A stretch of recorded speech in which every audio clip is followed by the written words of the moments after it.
క్రీస్తునాథునియందు మిక్కిలి ప్రియ సహోదరి సహోదరులారా, 19వ సామాన్య ఆదివార వాక్య పరిచర్యకు మీ అందరికీ స్వాగతం, సుస్వాగతం.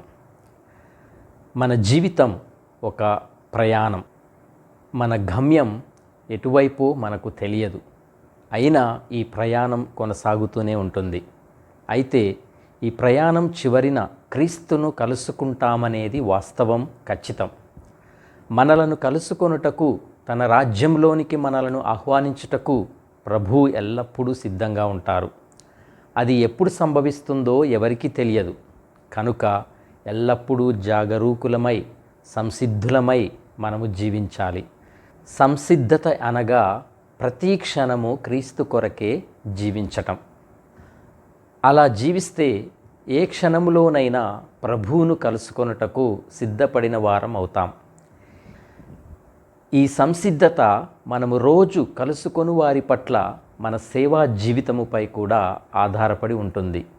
ఈ నా సోదరులలో అత్యల్పుడైన ఏ ఒక్కనికి మీరు ఇవి చేసినప్పుడు అవి నాకు చేసితిరి అని మత్తయి సువార్త 25వ అధ్యాయము 40వ వచనంలో ప్రభు చెప్పి ఉన్నారు. కనుక ప్రతిరోజు మనకు అప్పగింపబడిన బాధ్యతలను మనము సక్రమముగా నిబద్ధతతో నెరవేర్చాలి. ఇతరులతో సఖ్యతతో, శాంతితో జీవించాలి. తద్వారా ప్రభువు రెండవ రాకడ కొరకు మనము సిద్ధపడిన వారమవుతాం. అలాగే ఎన్ని కష్టాలు, ఇబ్బందులు, బాధలు ఉన్ననూ ప్రభువు జీవితానికి, ఆయన ప్రేషిత కార్యానికి మనము కట్టుబడి జీవించాలి. విశ్వసనీయత కలిగి జీవించాలి. విశ్వసనీయత అంటే నిబద్ధత కలిగి జీవించటం.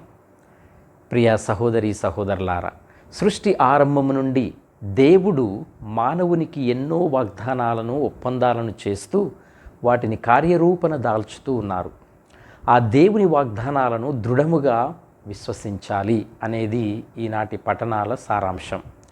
ఇజ్రాయేలు ప్రజలు ఈజిప్టు దేశంలో ఫరో రాజు బానిసత్వంలో ఉన్నప్పుడు దేవుని పట్ల, దేవుని వాగ్దానాల పట్ల వారి విశ్వాసమే వారిని మోషే నాయకత్వంలో స్వాతంత్ర్యాన్ని పొందగలిగేలా చేసింది. తద్వారా వారు వాగ్దత్త భూమికి నడిపించబడ్డారు. జ్ఞాన గ్రంథము 18వ అధ్యాయము 6వ వచనం నుండి 9వ వచనంలోని మొదటి పట్టణం ఐగుప్తు బానిసత్వము నుండి ఇజ్రాయేలీయుల విడుదల గురించి మనకు అద్భుతమైన చిత్రాన్ని చూపిస్తుంది. ఆ చివరి రాత్రి దేవుడు ఐగుప్తీయుల మొదటి సంతానాన్ని శిక్షించినప్పుడు ఇజ్రాయేలీయులు తమ ఇళ్లలో గడియలు వేసుకొని ఉన్నారు.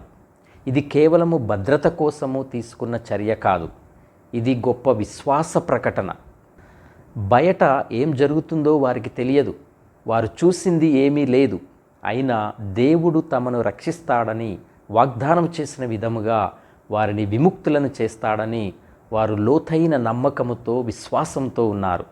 వారి నమ్మకము వారిని దాక్కుని ఉండటానికి బదులు దేవుని రక్షణ కోసము ఎదురుచూసేలా చేసింది. ఈ ఎదురుచూపు వారికి ఒకరినొకరు ధైర్యం చెప్పుకోవటానికి ఉపయోగపడింది. సమయము వచ్చినప్పుడు దేవుడు మనలను రక్షిస్తాడు అని ఇజ్రాయేలు ప్రజలు ఒకరినొకరు చెప్పుకోవటం జరిగింది. ప్రియ సహోదరి సహోదరులారా, ఇది మనకు విశ్వాసం అంటే ఏమిటో ఒక గొప్ప పాఠాన్ని నేర్పుతుంది.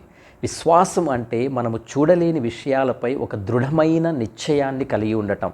కష్టాలు వచ్చినప్పుడు, భవిష్యత్తు అంధకారంగా అనిపించినప్పుడు, మన కళ్ళకు ఏమీ కనిపించకపోయినా దేవుని వాగ్దానంపై ఆధారపడటమే విశ్వాసం.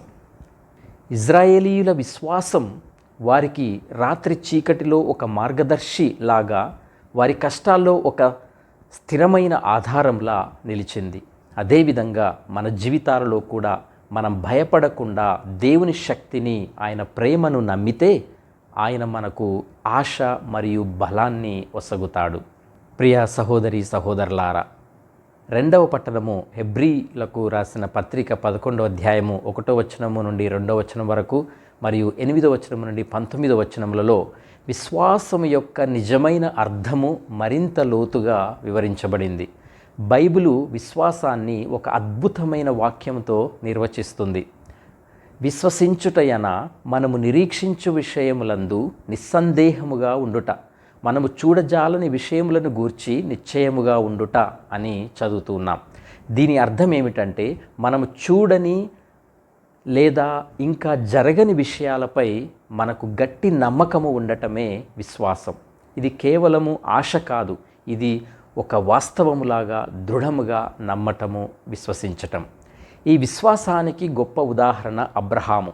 దేవుడు అబ్రహామును తన సొంత దేశాన్ని, బంధువులను వదిలి తెలియని ఒక ప్రదేశానికి వెళ్ళమని పిలిచాడు. అబ్రహాము ఏమాత్రము కూడా సందేహించలేదు. అతనికి ఎలాంటి ఆలోచన లేదు, ఎక్కడ ఉంటున్నాడో తెలియదు. కానీ దేవుని మాటపై నమ్మకం ఉంచి బయలుదేరాడు. స్వదేశమును విడిచి దేవుడు వాగ్దానం చేసిన శ్రేష్టమైన దేశమును, అనగా పరలోక సంబంధమైన దేశమును కోరియున్నారు. విశ్వాసము లేకుండా దేవునికి ఇష్టుడైండుట అసాధ్యము అని ఎబ్రీలకు రాసిన పత్రిక 11వ అధ్యాయం 6వ వచనంలో చదువుతున్నాం. నిజంగా ఇది ఎంత గొప్ప విశ్వాసం! అబ్రహాము ఒక అజ్ఞాత ప్రదేశానికి ప్రయాణించాడు. ఎందుకంటే అతనికి దేవుని వాగ్దానంపై పూర్తి విశ్వాసము ఉంది. దేవుడు అతనికి ఒక గొప్ప జాతిని వాగ్దానం చేసినప్పటికీ ఆ వాగ్దానము నెరవేరడం చూడకుండానే అతడు మరణించాడు. అయినా అతడు దేవుని వాగ్దానంపై నమ్మకాన్ని ఎప్పుడూ కూడా కోల్పోలేదు. ప్రియ సహోదరి సహోదరులారా, అబ్రహాము యొక్క విశ్వాసం మనకు ఒక ముఖ్యమైనటువంటి పాఠాన్ని నేర్పుతుంది. విశ్వాసం తక్షణ ఫలితాల కోసం కాదు.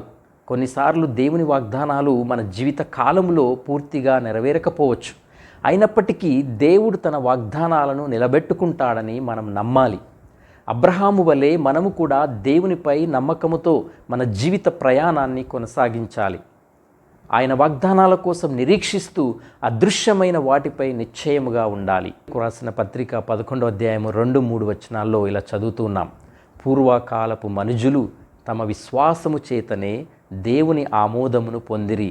కంటికి కనిపింపని వాని నుండి కంటికి కనిపించున్నట్లుగా దేవుని వాక్కు చేత ప్రపంచము సృజింపబడినదని విశ్వాసము వలన మనకు అర్థమగుచున్నది అని. ప్రియ సహోదరి సహోదరులారా, సువిశేష పఠనంలో ఈ విశ్వాసాన్ని మన రోజువారీ జీవితంలో ఎలా జీవించాలో, ఎలా అన్వయించుకోవచ్చో యేసుక్రీస్తు ప్రభువు సువార్తలో స్పష్టంగా వివరించారు. తన రాజ్యములో శాశ్వత ఆనందమును వసగు దేవుడు వాగ్దానమందు విశ్వసించవలెనని యేసు తన శిష్యులను కోరుచున్నారు. అయితే దాని కొరకు ఎల్లప్పుడూ సిద్ధముగా ఉండాలి. ఎందుకంటే మనుష్య కుమారుడు ఏ ఘడియలో వచ్చునో ఎవరికినీ తెలియదు. యజమాని సేవకుని ఉపమానము ద్వారా మనం ఎల్లప్పుడూ ప్రేమ ఆజ్ఞకు విధేయులై ఇతరులకు విధేయతాపూర్వకమైన సేవలను అందిస్తూ దేవుని చిత్తమును నెరవేర్చవలెనని గుర్తుకు చేయుచున్నారు. యజమాని దొంగ ఉపమానం ద్వారా మనం ఎల్లప్పుడూ జాగరూకులై ఉండాలని, తద్వారా దొంగ లేదా సాతాను లేదా శోధనలు దైవానుగ్రహమైన మన సంపదను దోచుకోలేవు అని ప్రభువు మనకు బోధిస్తూ ఉన్నారు. ప్రభువును చవిచూచుటకు మనము ఎల్లప్పుడూ జాగరూకులమై ఉండాలి. జాగరూకులై ఉండుటకు మనము నిత్యము ప్రార్థన చేయాలి. ప్రార్థనలో దేవుణ్ణి ఆలకించాలి. దేవుని మెల్లని స్వరమును మనము ప్రార్థనలో వినగలగాలి. ఆ మెల్లని స్వరమును వినాలంటే ప్రతిరోజు మన ప్రార్థన సమయాన్ని ప్రశాంతతతో గడపాలి. ఈ ప్రశాంత వేళలోనే దేవుని స్వరమైన ప్రేమను, స్నేహాన్ని, శాంతిని వినుటకు మన వీణులను ట్యూన్ చేసుకోవచ్చు. దర్శన గ్రంథము 3వ అధ్యాయము 20వ వచనములు ఇలా చదువుతున్నాం. ప్రభు అంటున్నారు, వినుము, నేను ద్వారము వద్ద నిలచి తలుపు తట్టుచున్నాను. ఎవరైనను నా స్వరమును విని తలుపు తెరచిన లోనికి వత్తును, వానితో భుజింతును, అతడును నాతో భుజింతును అని. ప్రియ సహోదరి సహోదరులారా, క్రీస్తు రాకకై మనము ఎల్లప్పుడూ ఎదురు చూడాలి. క్రీస్తు రాకకై ఎదురు చూడటం అంటే దేవుని రాజ్యము కొరకు పని చేయటమే. అంటే ఇతరులకు సేవ చేయటం ద్వారా, పేదరికాన్ని పోరాడటం ద్వారా, మనలను విభజించే ద్వేషాన్ని తొలగించటం ద్వారా, శాంతిని వ్యక్తుల మధ్య, దేశాల మధ్య స్థాపించటం ద్వారా, ఇతరులను గౌరవించే సమాజాన్ని నిర్మించటం వలన ఈ దేవుని చిత్తాన్ని మనము నెరవేర్చగలం. చేసిన వాగ్దానాలను అక్షరాల నెరవేర్చువారు మన తండ్రి దేవుడు. ఆయన యందు, ఆయన వాగ్దానాల యందు దృఢమైనటువంటి విశ్వాసాన్ని కలిగి మనం జీవించాలి. ఆ విశ్వాసము ప్రతి క్షణము అధికమధికం అవ్వాలంటే మన జీవితంలో ప్రశాంత క్షణాలతో కూడిన ప్రార్థన ఎంతో అవసరమని మనము గుర్తించాలి. ప్రార్థనలో దేవుని స్వరమును వినుట ద్వారా ఆయన చిత్తాన్ని మనము తెలుసుకోగలుగుతాం. దేవుని చిత్తాన్ని నెరవేర్చుటయే ఆయనలో జీవించటం, ఆయన రాజ్యము కొరకు జీవించటం. విశ్వాసులుగా దేవుడు వాగ్దానం చేసిన శాశ్వత ఆనందాన్ని మనము పొందాలంటే ఇలాంటి జీవితము అవసరమని మనము తప్పకుండా తెలుసుకోవాలి. ప్రియ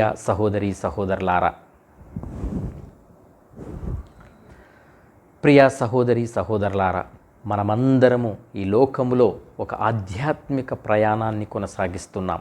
మనకు ఎప్పుడు ఆ దేవుని పిలుపు వస్తుందో తెలియదు, కానీ మనము ఎల్లప్పుడూ జాగరూకులమై సిద్ధముగా ఉండాలి. ఇది కేవలము వేచి ఉండటం కాదు, కానీ దేవుని పనిని నమ్మకముగా విశ్వాసముగా నెరవేర్చుట. సువార్తలో యేసు నమ్మకమైన మరియు వివేకవంతమైన గృహ నిర్వాహకుడి గురించి చెప్పారు. ఈ నిర్వాహకుడు తన యజమాని లేనప్పుడు కూడా బాధ్యతతో తన పనిని కొనసాగించాడు. మనము అలా జీవించాలి. మన జీవితంలో మనకు దేవుడు కొన్ని బాధ్యతలను అప్పగించాడు. కుటుంబము, పని, సమాజం, వీటిని మనము దేవుని కోసం చేస్తున్నట్లుగా భావించాలి. మనము మంచిగా ఉన్నా చెడ్డగా ఉన్నా దేవుడు మనల్ని ఒకరోజు ప్రశ్నిస్తాడు. మనం ఎల్లప్పుడూ సిద్ధంగా ఉన్నామా లేదా అని కాదు, మనం ఆయన కోసం ఎంత నమ్మకముగా విశ్వాసముగా పనిచేస్తూ ఉన్నామో దేవుడు చూస్తాడు. కాబట్టి ప్రియ సహోదరి సహోదరులారా, మనం మన విశ్వాసాన్ని అబ్రహాములాగా, ఆనాటి ఇజ్రాయేలు ప్రజలలాగా, ఆ సేవకులాగా మనము కూడా జీవించాలి. కాబట్టి ప్రియ సహోదరి సహోదరులారా, మనము కూడా మన విశ్వాసాన్ని అబ్రహాముల, ఇజ్రాయేలీల వలె, ఆ సేవకుల వలె చూపిద్దాం, జీవిద్దాం. మనం దేవుని కోసం వేచి ఉండటాన్ని ఒక భారంగా కాకుండా ఒక సంతోషకరమైన నిరీక్షణగా భావిద్దాం. మన హృదయాలను దేవుని సంపద వైపు మరల్చుదాం. మరియు మనము మన బాధ్యతలను నమ్మకముగా విశ్వాసంగా నిర్వర్తిద్దాం. దేవుడు మీ అందరినీ దీవించునుగాక. ఆమేన్.